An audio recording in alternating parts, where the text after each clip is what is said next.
Alright, good morning or afternoon or evening. In short, hello.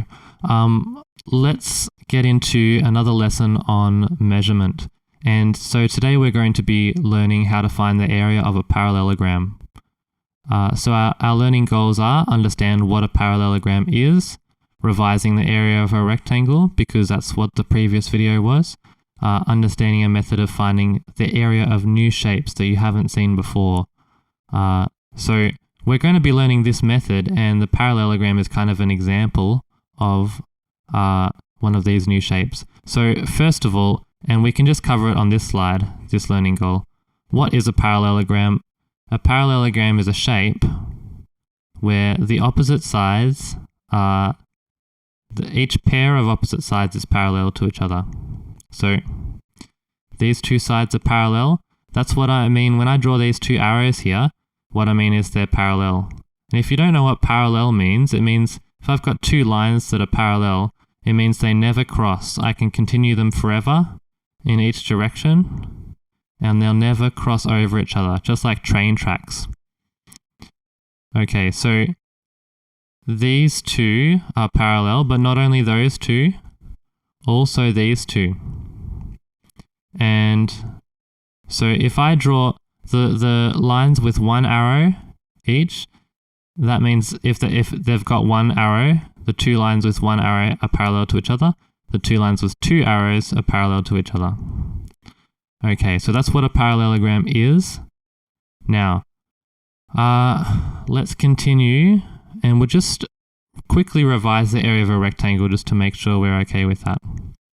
So keep in mind, area is talking about how many squares can I fit in a shape, really? So if each little square is 1 centimeter squared, we're thinking how many 1 centimeter squared can we fit in this big rectangle? And that will have to be, well, there's 3 in this column and 6 in this row. So it has to be 3 times 6. Okay, so really the area of a rectangle is the length of the base times the length of the height. That will tell you how many squares you can fit in there. So if I want to write a formula for that, that would be area of rectangle. There definitely needs to be an L there. Equals base times height.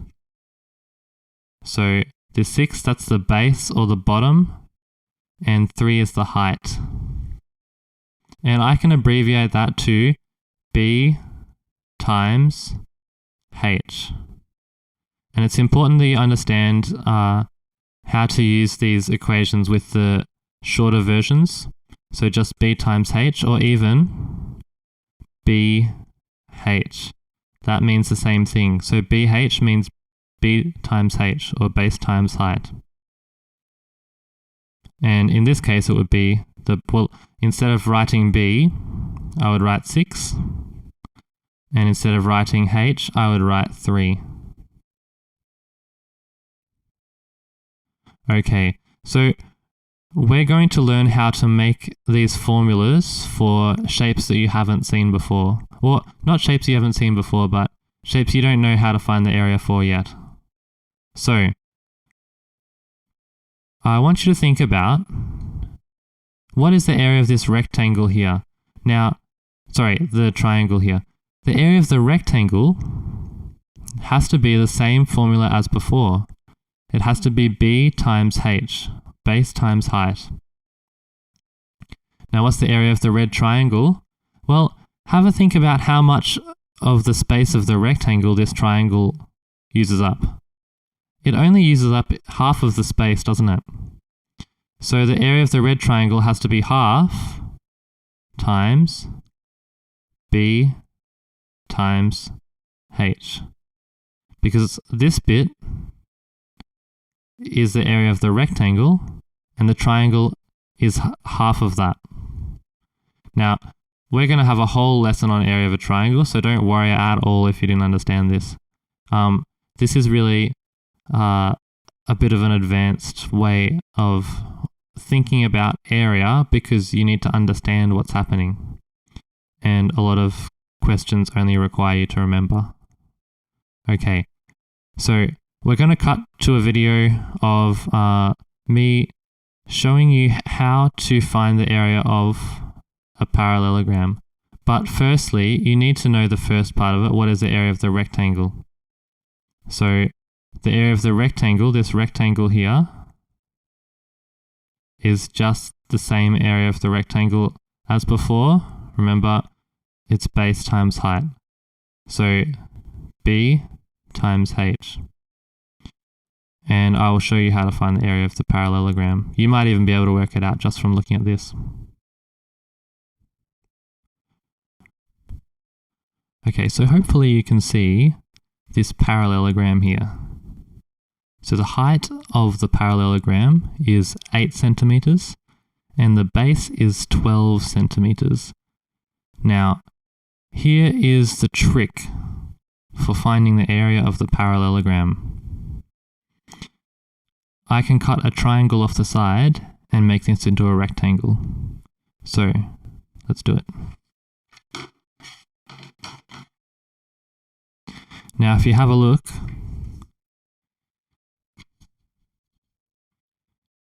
this is what it used to be. This is the parallelogram version. But if I move this triangle over here, it becomes a rectangle. And you can see, hopefully, that the height of this rectangle is 8 centimeters and the base is 12 centimeters. Now, if you wanted to find the area of this rectangle, you just multiply it's just the base times the height, isn't it? It's just 8 times, so 12 times 8. What is 12 times 8? That's 96. So that's the area of this rectangle, but it's exactly the same area as the parallelogram. So what that means is, to find the area of the parallelogram, you do exactly the same thing as you do with the rectangle. You multiply base times height. Now, just be very careful. The height is 8 centimeters. It's not the length of this this longer side here. That is not the height. Okay, so we have to be careful with that. All right, we're back. So as I showed you in that short little clip, you can actually move the triangle from this rectangle over here to make the parallelogram, and you can move the triangle backwards. So the area of the parallelogram is also B times H. And at the end of the clip, I told you just to be very careful, because this section over here is not the height of the parallelogram. So this is the length of one of the sides, it's not the height. The height has to be a line that's at 90 degrees to the base. It sticks up straight from the base like that. All right. So let's continue. It's not this side, okay. Now we'll do a quick example. Well, we'll see how long it takes. And then I'll give you a challenge question at the end for you to answer in the comments. So, okay, what is the area of this parallelogram in kilometers squared? So first of all, what was the formula for the area of the parallelogram? So we'll write the formula here. Area of parallelogram. By the way, you might want to copy this example down. Equals base times height. Remember, we worked out it's the same as the area of the rectangle. Okay, so next step. What's the base? We just have to substitute numbers instead of these. What that means is we replace these with the numbers that we're given. So what is the base of this parallelogram? Well, the base is just the bottom of it. That has to be 600. And our answer is going to be in meters squared That's our first answer because this is all in meters. So 600, what's the height? Now hopefully you're thinking it's 180, not 250, because this is just the length of the side, but this is the height. It's going straight up from the base. Okay, so 600 times 180,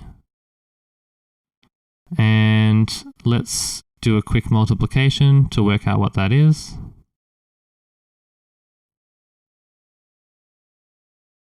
Okay, so 8 times 0 is 0, 8 times 0 again is 0, 8 times 6 is 48. And we'll add another 0, another 2 zeros for the bottom. 1 times all of this is just 600. Oh. Okay. So we get 108,000.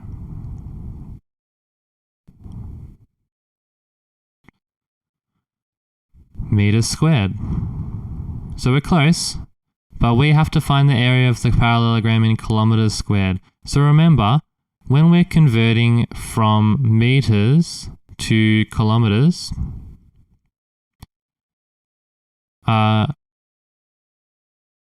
you have to divide by 1000.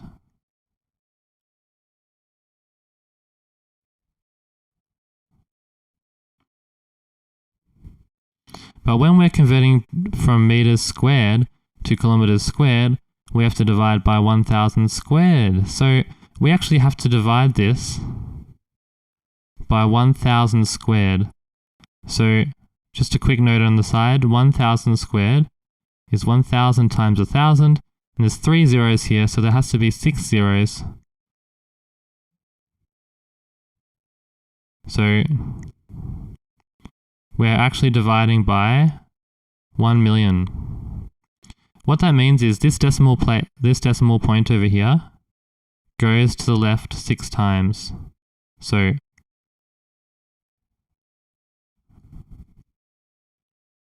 let's write it out. This goes to left 1, 2, 3, 4, 5, 6 times. So that equals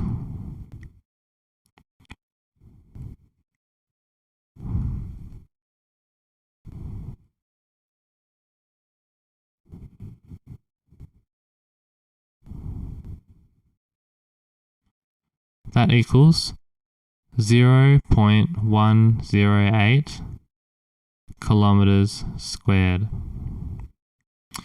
All right. Let us know if you have any questions about any of that in the comments. And also one for the comments, just pause the video here if you want to answer this. Challenge, what is the area of this kite? And what's the formula? I really should say, what's the formula for the area of this kite?